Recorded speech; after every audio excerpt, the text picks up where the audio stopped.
Salve, gente! Ótima tarde, tudo bem por aí? Salve, salve! A nossa live da tarde hoje com o nosso convidado especial, o ator Hugo Pique, que já estará conosco aqui em nosso arroba 103 FM Aracaju. O Hugo já está por aqui. A gente vai falar agora, um pequeno atraso. Vamos lá. Aguardando aqui o Hugo. Boa Hugo! tarde, tudo bem?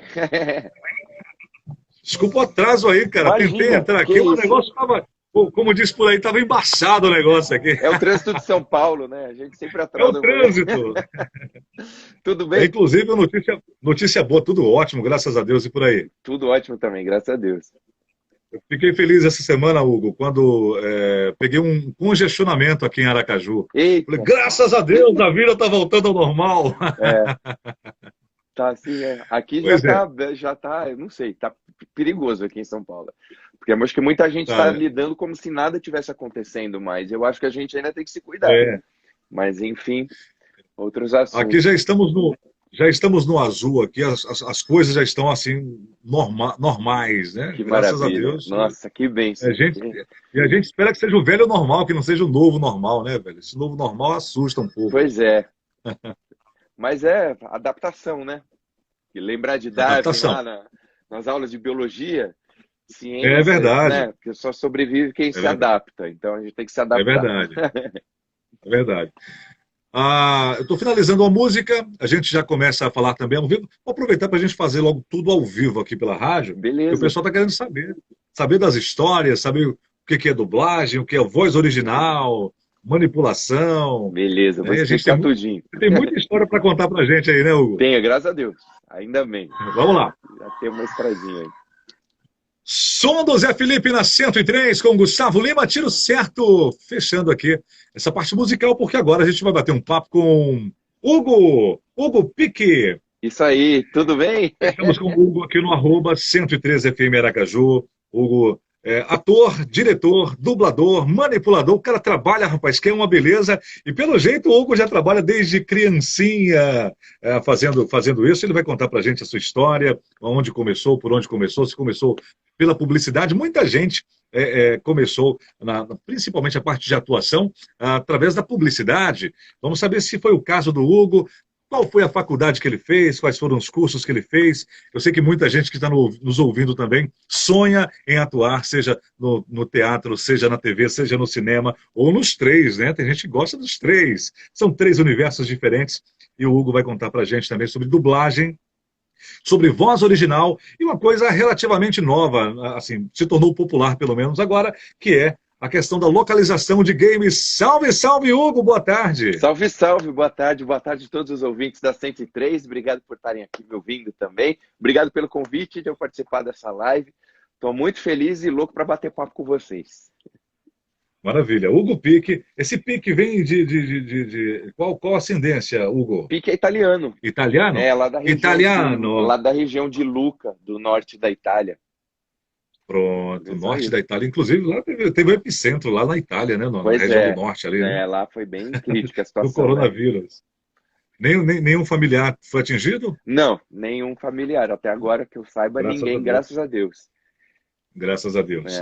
Hugo, você mora em São Paulo, capital? Eu moro em São Paulo. Eu nasci em Jundiaí, que fica 60 quilômetros de São Paulo.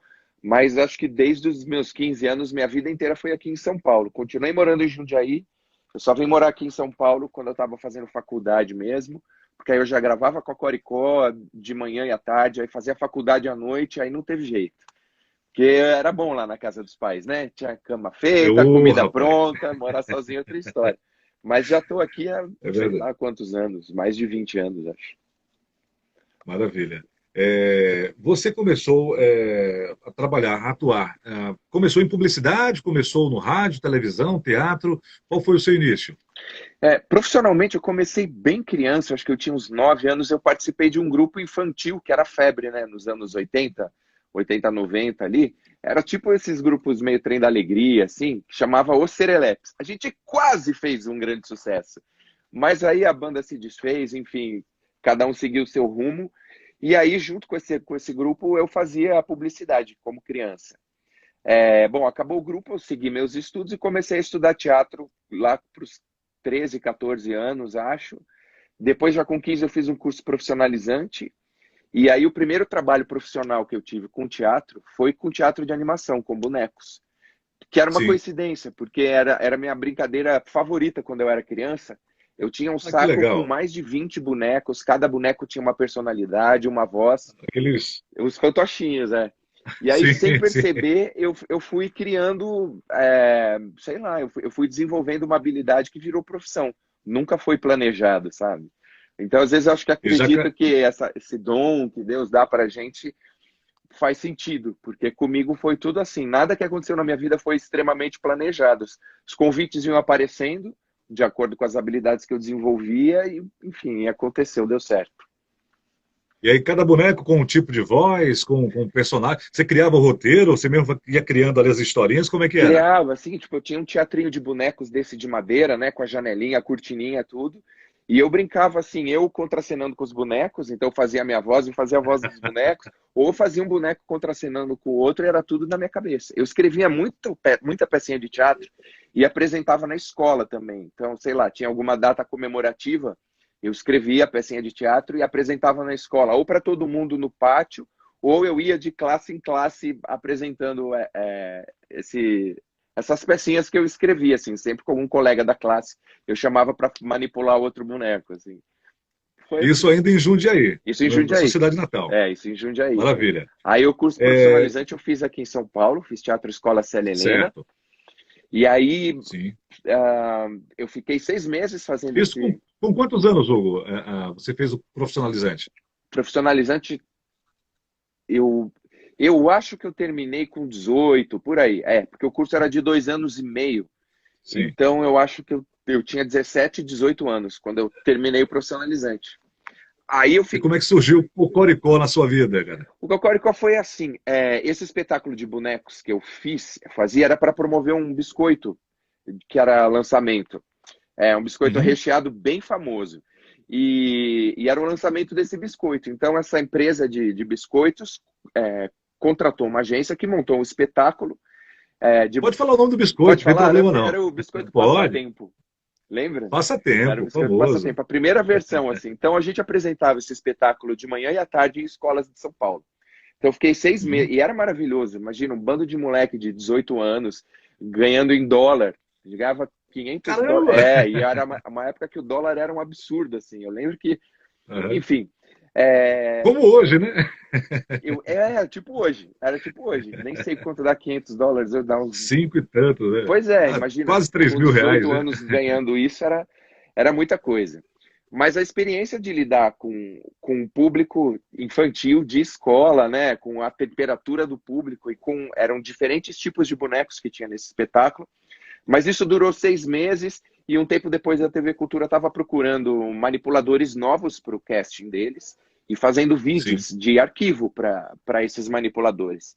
Então eu fui lá, fiz esse vídeo com vários bonecos também. Aí acho que mais 6 meses depois só, eu ainda estava terminando o colegial, eu demorei um pouquinho para fazer, nunca repeti, mas eu parava, fazia teatro, eu não fui muito disciplinado no colegial, não. Uhum. Aí eles me ligaram e falaram: olha, a gente vai começar um programa novo, você quer vir aqui conversar com a gente? Porque a gente quer trabalhar com você. Eu falei: óbvio, quero. E aí começou o Cocoricó. Fiquei lá quase 15 anos. O piloto foi gravado em 28 de dezembro de 98. Nossa, Mentira, lembra a data? 95, lembro a data. Porque era aniversário da minha cachorra. 28 de dezembro. Sim. Estreou 1º de abril de 96, então foi 95 o piloto, a gente estreou em 96, e aí eu fiquei no programa até 2010. Coincidentemente com o Hugo, início da voz original no Brasil. sim, sim. Cocoricó talvez tenha sido, acho que um dos primeiros programas infantis com tema rural, né? Com desse formato, né, de bonecos, né? Eu acredito que sim. Pelo menos aí no sul, né? No Eu, sudeste. eu acho que sim. Acho que não. Bom, tinha Sítio do Capão Amarelo, né? Clássico. Também foi uma fonte de inspiração muito grande, mas com bonecos eu acho que Uhum. foi o primeiro, sim.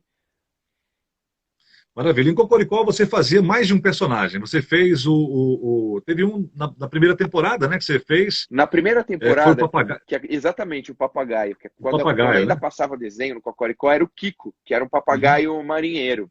Então E o que aconteceu com o Kiko, rapaz?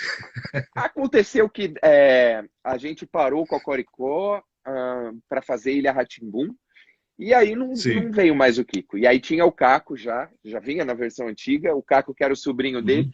Eu acho que não dava muito caldo, assim, ele Ah, vivia viajando pelos sete mares, e ele contava um pouco dos mares e da geografia e da biologia, e aí acho que ele pegou um navio sim. e sumiu. Acho que ele sacou que ia estar Entrou pelo esquisito no cano. Brasil e falou, vou embora, viu? Foi embora. Mas você fazia. O personagem de maior destaque no Cocoricó era o Cavalinho, né? Era o Alípio, o cavalo Alípio. O Alípio, é. O Eita, Alípio? só não acredito. Eu era de maior destaque, mas tinha também o porquinho Astolfo, né, Astolfo? Isso, tinha eu, que eu tinha medo do monstro da palha. E tinha minha mãe também, mas só apareciam os braços dela. Que era a Dona Astolfina. Aí eu fazia a voz da Dona Astolfina só também. Era a Carlota Joaquina fazia os braços para pegar ele no colo e Sim. tal. E teve o Cachorro Esfarrapado, que foi numa versão do Cocoricó na cidade, quando eles iam visitar o primo do Júlio. E aí foi uma Ah, sério? temporada toda do Cocoricó na cidade. Aí fazia Lipa, Astolfo e tinha o Esfarrapado. Mas eles não chegavam a contracenar um com o outro, né? Chegava. Tinham cenas E como é que que. fazia, velho? Então, aí o Alípio só eu manipulava, ninguém aguentava. Ele era um Sim. cavalo gigante, eu ficava É praticamente grande, né? dentro dele, né? A, a boca dele era a minha mão, então o pescoço dele era meu Sim. braço, e o corpo dele ficava aqui em cima da minha cabeça. Meu Deus do céu. Pesado, pesado. Eu usava um coturno de plataforma de 20 centímetros, precursor da Lady Gaga. O cenário era suspenso, né? Exatamente, que o cenário era suspenso, então todo mundo trabalhava em pé com o braço esticado para cima e abaixava a cabeça Uhum. para não aparecer. Então o chão do cenário, mais ou menos, era na altura da nossa cabeça. Mas Galinhas, Júlio, todo mundo na sua altura normal, o cavalo tinha que ser mais alto que todo mundo. Então eu usava esse coturnão Ah, perfeito. e aí eu ficava com 2 metros de altura, quase. Aí E, Guinaldo estava falando que gostava muito de Cocoricó. que A legal, turma que legal, marcou muito, né? Simone Eva chegou marcou, aí, cara. beijão. Mas aí, quando tinha cena que os meus dois personagens contracenavam, normalmente alguém fazia o Astolfo, que era mais facinho de manipular, eu fazia o Alípio, Uhum. mas eu fazia a voz dos dois ao mesmo tempo. Era um conversando com o outro, igual Ah, eu fiz aqui agora. Mudava a voz na hora. que maravilha. O Astolfo, acho que talvez, o Alípio, quer dizer, acho que era a maior identificação com ele, né? Principalmente a criançada, né? Era, né? Porque o Alípio, eu acho que ele tinha essa coisa de ser grandão, mas ser muito ingênuo, muito crédulo. Ele era muito doce, né? Então eu Sim, acho que ele imprimia, sei lá, alguma coisa de proteção, de segurança, mas ao mesmo tempo muito lúdica. Porque ele era muito ingênuo, às vezes mais ingênuo que as próprias sim. crianças. Eu mesmo não sei dizer que idade ele tinha. Talvez ele fosse um dos mais velhos ali, mas o espírito dele, deixa eu ver um pouco o meu espírito, tem um espírito de criança aí, sei lá. Que maravilha. Cocoricó, você falou que passou muito tempo, mas você fez outras coisas em paralelo? Acredito que sim, né? Olha, Durante Cocoricó. aí na década de 90 para os anos 2000, os bonecos foram uma febre na TV. Então, muitos canais Sim, tinham programas de bonecos. E eu fiz vários programas de sim. bonecos em outras emissoras, paralelo ao Cocoricó. Então, eu fiz Bom Dia e Companhia no SBT, com a Jaqueline Petkovic. Ah, que legal. Fiz lá os personagens Nana Banana, Tunico, ah, Pio, Pia e Livro Mágico. Talvez tenha mais Ainda algum. lembra todas as vozes? Não. Se eu parar para pensar, talvez eu lembre, assim. É, Que mais? Fiz Vila Esperança na Record, teve TVzinha Pão de Açúcar, que passou na Cultura, passou na Record. Galera da TV, na Rede TV. Foi o primeiro programa da Rede TV gravado na sede da Rede TV. Logo que a Rede TV sim. estreou com a Andréa Sorvetão, maravilhosa. Um beijo para ela. Também durou 6 meses o programa, era muito legal. E vários outros programas na TV Cultura mesmo. Sua Língua, Ilha rá. Que Monstro Te Mordeu. Cheguei a fazer alguns vídeos pro Vila Sésamo, mas aí por conta de agenda eles precisaram mudar o cronograma e aí eu precisei sair do projeto, fui substituído. Uma pena, mas eu consegui lá ainda ser um Muppeteer, como eles dizem, né? Que é um dos manipuladores dos Muppets. Então Sim. foi a realização de um sonho, ainda que curto. Eu acho que eu consegui atingir todas as metas como bonequeiro, ou ator manipulador, ou titiriteiro, né? Que é o nome científico. No teatro, na Mas TV, muita publicidade, enfim. além dos Muppets, você tem outro personagem assim muito famoso, que é o inesquecível Rabicó, na versão do Sítio do Pica-Pau para animação, animado, né? Para animação, exatamente. A última versão do sítio que a Globo fez, lá em meados de 2010, foi em desenho animado. E aí eu fiz, Sim. né, no Sítio do Capão Amarelo, eu fiz 9 vozes fixas. Fiz o Rabicó, Doutor Caramujo, Soldado, Príncipe, namorada do Rabicó. Fiz 9 vozes. E a terceira temporada, aí eu já dirigi. Esse foi o trabalho como é que fala? Que chegando como a voz original no Brasil. Foi o primeiro Sim, trabalho sim. oficial de voz original no Brasil. As pessoas confundem com dublagem, mas são coisas Isso. diferentes. E aí, Vamos explicar aqui. A dublagem, quando o material chega em outra língua, e aí você faz a versão brasileira, né? Faz a adaptação para o português, e aí faz a dublagem. Você coloca atores para fazer aqui a versão aqui do Brasil. A voz original, quando o produto é daqui, você faz esse produto, faz a voz original, cria. Talvez seja até uma coisa mais complicada, porque quando você tem uma voz já original e você vai dublar, você já tem um norte, pelo menos, né? E quando exatamente. você faz Você e a voz explicou muito original, um bem. exemplo, Rabicó, como é que funciona, como é que funcionou o Rabicó? Você fazia, cada um fazia voz independente, todo mundo junto, como é que funcionava? Você tinha já o movimento, o desenho, ou eles trabalhavam um movimento em cima da tua voz? Como é que é feita essa questão da voz original? Então, você explicou muito bem a diferença da dublagem e da voz original. As pessoas confundem e acham que é a mesma coisa. Dublagem é qualquer produto de audiovisual, desenho, série, filme, Uhum, que vem do estrangeiro e a gente substitui para o idioma aqui do Brasil, para o português brasileiro. perfeito. Então, um ator grava sozinho, um ator dublador grava sozinho, somente as falas dele nesse produto, sozinho ali no estúdio, e ele tem que se guiar pelo que o ator original fez, seja live action, né, que é pessoa, ou desenho animado. Uhum, Então, ele precisa ser muito exímio na recriação. Alguém já criou. Então, ele tem que seguir isso.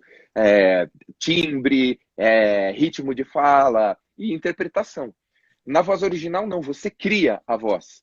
Então, isso é feito, por exemplo, um desenho americano tem voz original e a gente dubla aqui no Brasil. Agora, um desenho brasileiro tem voz original brasileira. Nós criamos a voz.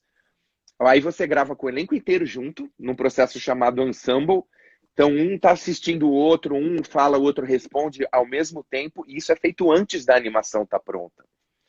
Então, é quase que uma radionovela, é né, quase que uma Hugo? radionovela. E aí, depois que esse áudio está todo pronto, o episódio está gravado, aí ele vai para a animação, e aí que eles fazem a animação. Então, eles aproveitam qualquer respiro, qualquer intenção, qualquer gag que o ator cria. Então, é um trabalho um pouco mais autoral do que na dublagem. Na dublagem, o seu comprometimento é seguir o líder.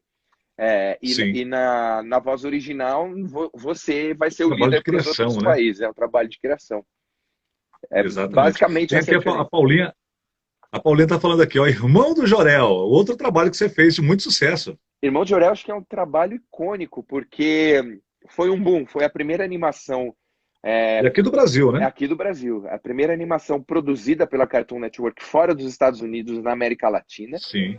A gente está terminando a 4ª temporada agora e foi muito sucesso. Ganhou muitos prêmios, um sucesso de público, foi sucesso de audiência, líder de audiência do Cartoon por muito tempo. Lá também eu faço 9 vozes e o elenco é incrível. Tem dubladores muito famosos fazendo voz original, como a Cecília Sim. Lemes, que deu voz a Chiquinha aqui no Brasil, maravilhosa, César Marchetti, Tânia Gaidage, Melissa Garcia, Juliano Henrico, Andrei Duarte, que faz o Irmão de Jorel.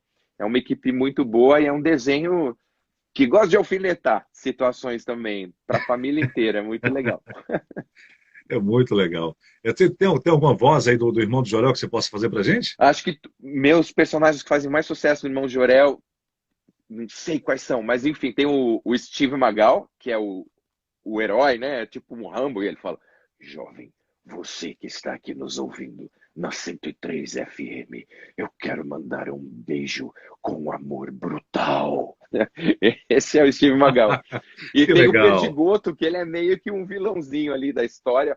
Sim. Que eu represento a Schostners em Schostners. Eu acho um absurdo as pessoas ouvirem 103 FM quando elas podem ouvir a Schostners em Schostners FM. Procure no seu dial. Muito legal. Eu Eu tenho pergunta. Alguém mandou para mim aqui, escreveu o jingle de abertura de Cocoricó. Escreveu o texto aqui. Ô, louco, Salve olha que pra- legal. Um salve para os fãs do Cocoricó. A Simone está perguntando, Hugo, qual o processo de criação de uma voz original? Eu acho que o processo é meio pessoal, cada um tem o seu, mas ao mesmo tempo eu acho que todo mundo tem mais. Alguma coisa ali é comum a todos. No meu caso, então, Sim. vou falar por mim, por exemplo, quando teve o teste do Sítio do Capão Amarelo, para fazer o Rabicó, eu tinha o desenho do que era esse personagem, né? A gente chama de character design. Eu tinha ali ele em alguns movimentos, em algumas posições. Tinha um briefingzinho, guloso, meio sem paciência, não sei o quê. Então eu ficava olhando esse desenho, eu uso isso também quando eu vou fazer voz para boneco. Eu olho que cara esse personagem tem, ouço um pouco da história dele, como é que ele reage, e aí eu tento imprimir isso na voz. Eu presto muita atenção na feição deles. Por exemplo, o Rabicó tem aquele focinho de porco, então eu já comecei a trazer a voz dele, fazendo assim, ó, que era uma coisa de porquinho. Aproveita, faz a voz do Rabicó pra gente. Eu queria comer. Eu tô morrendo de fome e ninguém tá trazendo a minha refeição. Tia Anastácia! Que fantástico, cara. Muito bom, Ele muito era bom. estressadinho. Ó, além outra coisa icônica que você fez também foi um trabalho para Turma da Mônica, jovem, né? Já sim. a turma mais adolescente, né? Isso foi um presentão, porque eu acho que eu fui alfabetizado por causa da Turma da Mônica, né? Eu ficava lendo os gibis lá, alucinado. Eu lembro da minha mãe comentar com a minha tia um dia que eu estava no sofá assim, falou assim, olha como ele presta atenção, parece até que ele já sabe ler. Então eu comecei a ler antes do tempo, porque eu queria saber o que estava escrito nos gibis da Turma da Mônica. E aí me convidaram para dirigir a Turma da Mônica Jovem, era um projeto ousado lá da Maurício de Souza Produções. Era a transição, né, dos quadrinhos para a imagem. E um elenco gigantesco, assim, eu acho que tem 15 atores, então foi uma adaptação para todo mundo e para mim foi uma honra. Chegar lá na Maurício de Souza para gravar, naquele ambiente todo decorado com Turma da Mônica, é emocionante. Fantástico. E aí eu ganhei um outro presente, por conta da Turma da Mônica Jovem, eu comecei a dirigir a Turma da Mônica Clássica também, que está na 3ª temporada, deve estrear o ano que vem. E a Turma da Mônica Jovem já estreou e tem novos episódios para irem para o ar ainda também. Então, para quem não sabe, onde é que está a Turma da Mônica Jovem? Qual canal? Tanto a Turma da Mônica Jovem quanto a Turma da Mônica Clássica estão na Cartoon Network também. Na Cartoon Network. Alguém pediu aqui, ó, X-Comic, Cocô Mágico, acho que é Gisonel, mestre dos disfarces. O Coco Faz para nós. O Coco Mágico e Gisonel são também do irmão de Jorel. O Coco Mágico, ele é um coco com canudinho e ele sempre aparece para explicar alguma coisa. Então, ele fala assim... Oi, eu sou o Coco Mágico. Eu vim aqui para falar sobre o amor. Ele é meio uma sátira de um refrigerante aí que a gente tem no Eu sei qual é o refrigerante. Não pode falar que é Dolly, não, né? Não pode falar, porque a gente tira um sarrinho ali daquela interpretação. Mas dá certo, né? Muito porque legal. Tá na cabeça de todo mundo. E o Gesonel é um pato, e ele sempre aparece nos episódios, sempre acha que é alguém, algum dos personagens, e, sei lá, fala, Nico, é você? Aí, não, eu sou o Gesonel. E aí é Gesonel, o mestre dos disfarces. Ele é um pato, mestre dos disfarces. Sensacional. O irmão do Jorel tá no Network também. Também Cartoon tá, também. Cartoon. Fantástico, fantástico. E acho que tem na Netflix. O pessoal está aqui elogiando também. bastante. Eu acho que tem na Netflix, Cocoricó, acho que está na Amazon Prime. Deve Amazon ter no Prime? Now, não sei, mas tem vários lugares aí. Google e busca lá. A Manu está dizendo. Perfeito. A Manu está dizendo que a Turma da Mônica Jovem é fantástico. Eu não sei qual o nome. Xerororó. Qual é o mais tranquilo de Não, não, não. fazer? Criar uma voz original ou dublar? Salve. Para mim, é mais tranquilo fazer voz original. Eu acho que dublagem você precisa ser muito exímio e muito técnico por causa do sync, né? A sua boca, você está falando português e tem que encaixar ali na boca do cara que está falando inglês, japonês. Tem novela aí na Bandeirantes, né, que vem da Turquia. É, eu acho mais difícil. Mas eu dublo É, também. Mas eu também conheço sim. dubladores. Muitos dubladores fazem voz original e atores de voz original fazem dublagem. E tem gente que só faz voz original, tem gente que só faz dublagem. Eu percebo, às vezes, uma dificuldade quando é o primeiro trabalho de um dublador em voz original, porque ele tem um ritmo diferente, ele tem um ritmo de dublagem Sim, e sim. você precisa esse jeito de falar para ficar para soar de uma forma mais conversada mesmo. Então é de cada um. Perfeito. Inclusive, deve ser difícil dublar material japonês, porque às vezes "Oh!" é uma frase gigantesca. Ou então ele fala "Blá, blá, blá, blá", e é uma palavra só, cara. Exatamente. Deve ser Eu complicado, nunca né? fiz esse tipo de trabalho, mas tenho amigos que fazem e eles falam que é muito difícil. E às vezes você abre mão um pouco do sync e fala, tem que caber aqui, então vai de qualquer jeito. Então, E por às isso também vezes, de ter a versão brasileira, né? Não é exatamente. uma tradução ao pé da letra, né? Exatamente. Dublagem, para ficar claro, é exatamente isso. Dublagem é a versão brasileira. E voz original é a primeira voz do desenho. Então, pronto, não se Perfeito. confunde mais. De onde é esse desenho? Ah, do Brasil. Ah, então a voz original é brasileira. Ah, ele é do Canadá. Então a voz original é canadense. E aí, quando passa nos outros países, é a versão, no caso do Brasil, a versão brasileira e a versão dos outros países.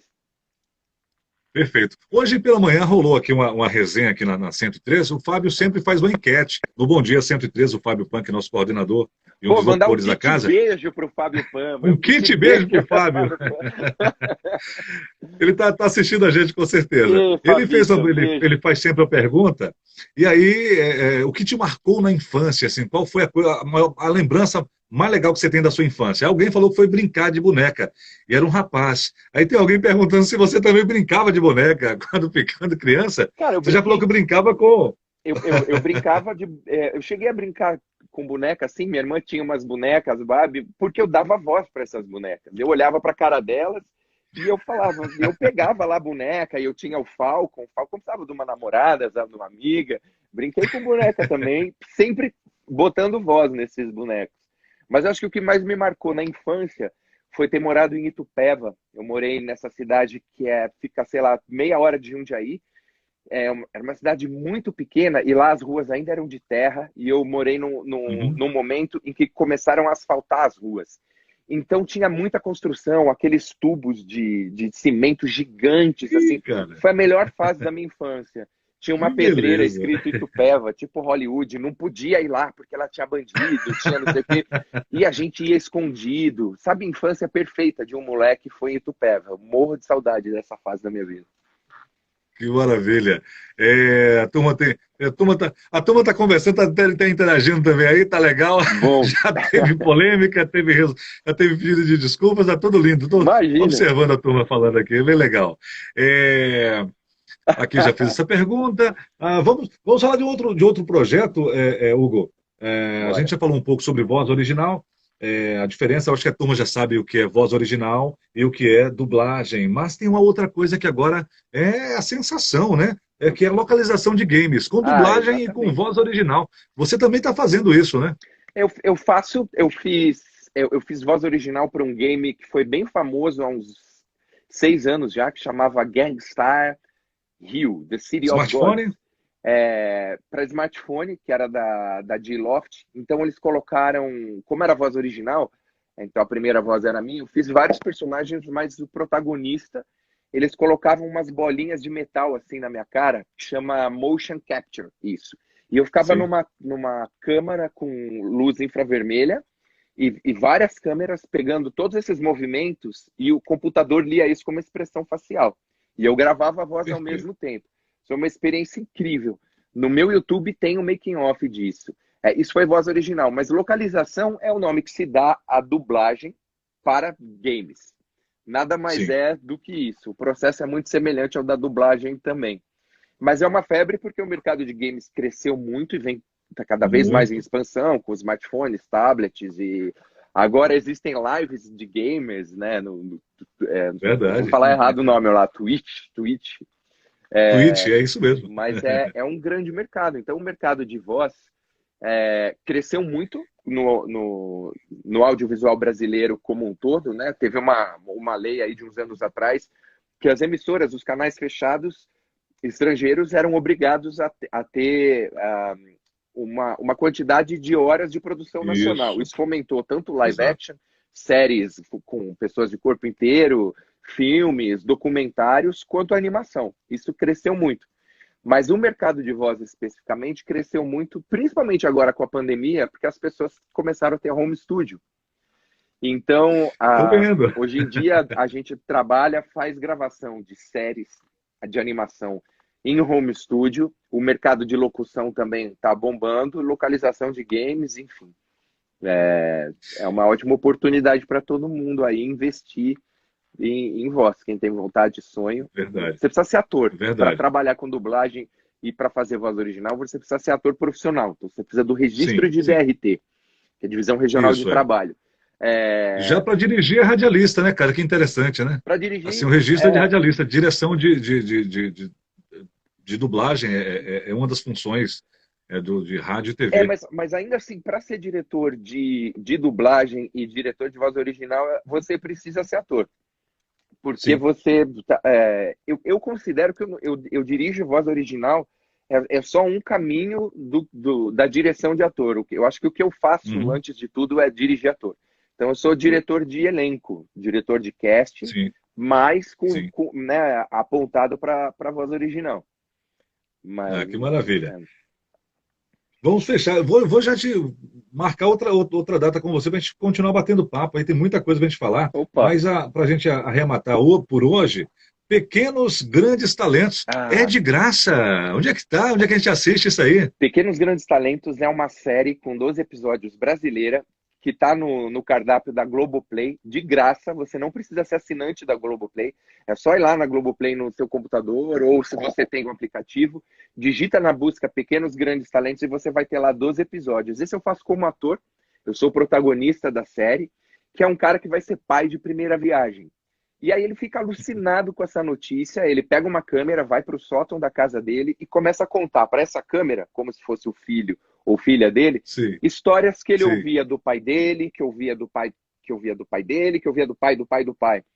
E são histórias de brasileiros ilustríssimos nas artes, na cultura, no esporte, na política, na religião. Então a gente conta como foi a infância da Zilda Arnes, do Dom Paulo Evaristo Arnes, qual foi o diferencial na infância dessas pessoas que fizeram com que eles se tornassem grandes adultos.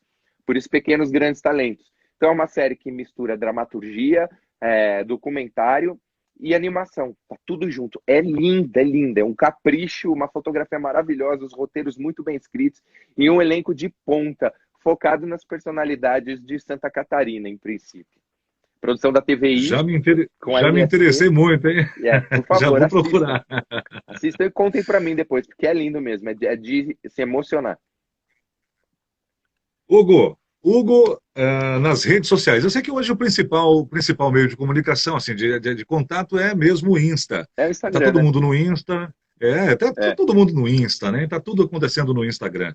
Então, assim, contato com o Hugo. Hugo é PIC, mas esse PIC não é um PICI. É PICCHI. PICCHI. Lembra do CCHI do Giannichini? Que aí não tem erro. Hugo PIC. Pronto. E você me acha, tem página no Facebook.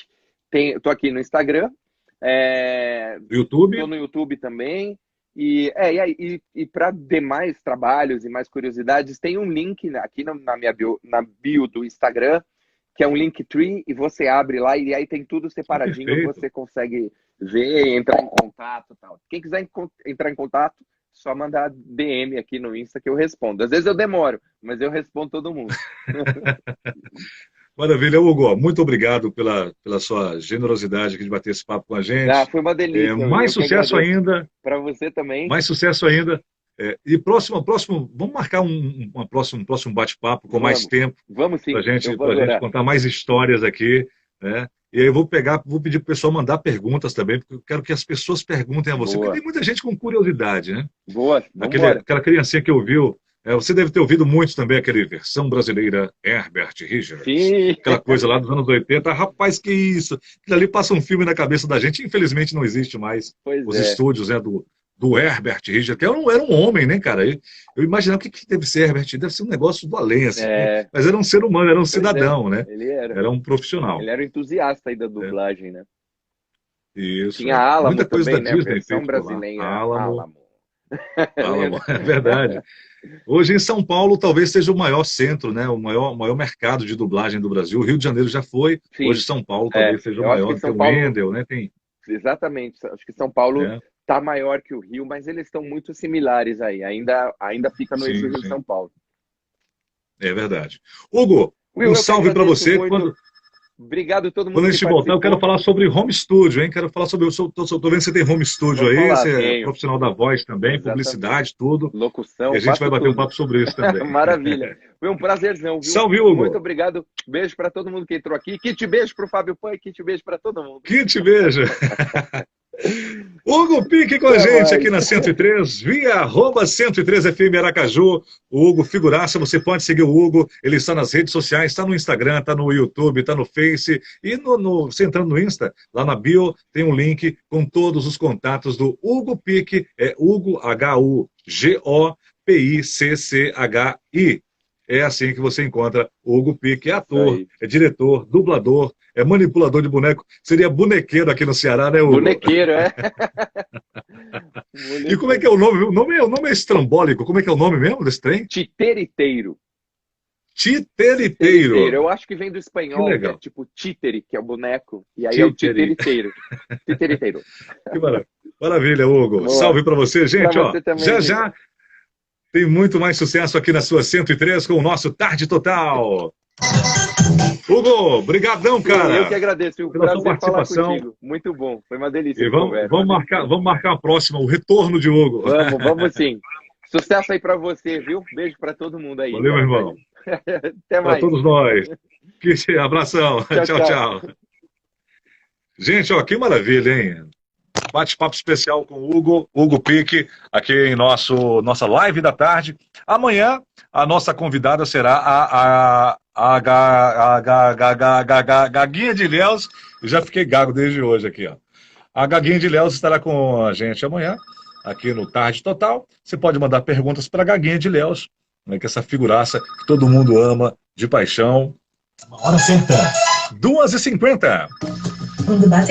A Gaguinha de Ilhéus estará com a gente amanhã, né, aqui na live da tarde da sua 113, e já vamos agendar com o Hugo para ele voltar aqui e fazer as vozes e tal. A gente conheceu um pouquinho hoje da história do Hugo, e na volta dele, ele conta pra gente um pouco mais sobre trabalhos, como é que ele faz, e sobre home studio também, tá bom? A todos um grande abraço, a gente se fala amanhã às 2h, com mais uma live da tarde, aqui na sua 103. Beijo pra você! Uou!